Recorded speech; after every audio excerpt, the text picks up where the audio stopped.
to make a comment or ask a question, so that we can share the experiences and ideas of some of our listeners here right now. Absolutely. That's up to you and Bart. Tell you what, this is a good moment then to bring Kai Parker, our distinguished PhD student, up.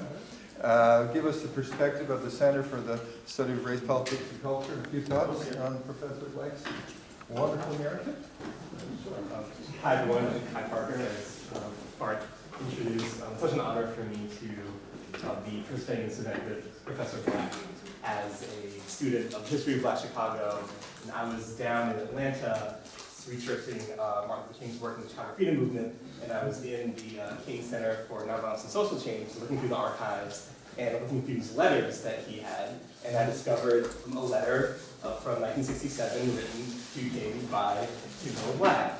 And just reading that correspondence was so fascinating. This person who is obviously such a legendary figure in Chicago and working in the Chicago Public Library and other Chicago Black organizations.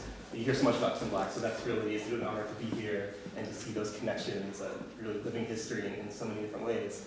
A couple of things that I'd like to mention about, well, first about the Center for the Study of Race, Politics, and Culture, is that the center really carries on a lot of what Tim Black is doing right now and has done throughout his life, in the sense that it really combines academic study, cutting-edge research, using a lot of the latest academic theory, but with really a very strong commitment to on-the-ground activism, to working within the community. There's a lot of scholars and students who work at the center who are very involved in local community organizations, in the Black Lives Matter movement, and thinking about how can the kind of rigorous academic study that's done at the University of Chicago really help to edify, improve, and hone the way that people in the streets are really trying to think about social change. And so the center really is very central in doing that work, and carrying on the work that Tim Black has been doing and continues to do.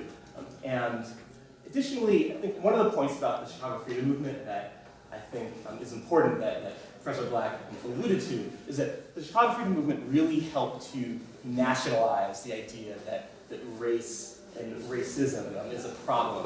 There was this idea that a lot of people had in the 1960s, especially a lot of white people in the North who supported the civil rights movement, that the civil rights movement was important because the South was a backwards region. The South had certain idiosyncratic ideas, or very different from mainstream American society, and once that was corrected, then racial equality would be achieved.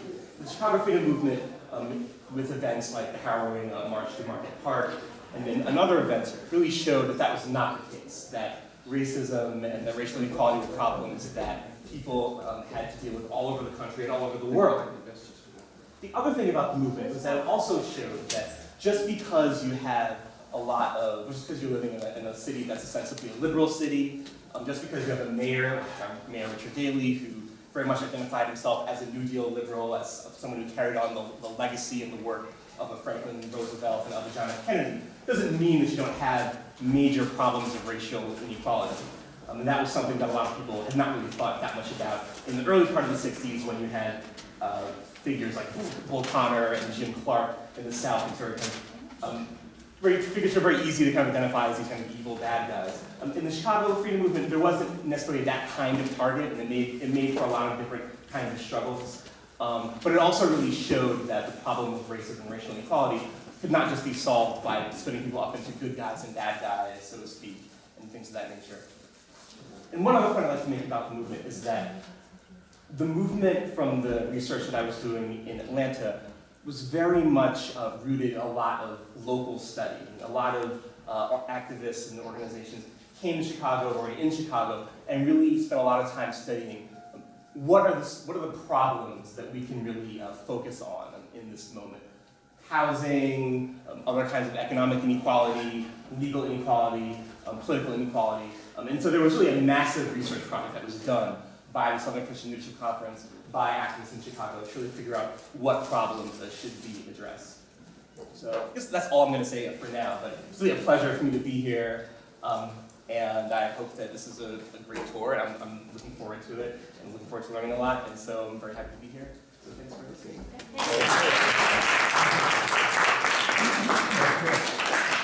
Just a couple minutes to squeeze in a little advertising here. First, you could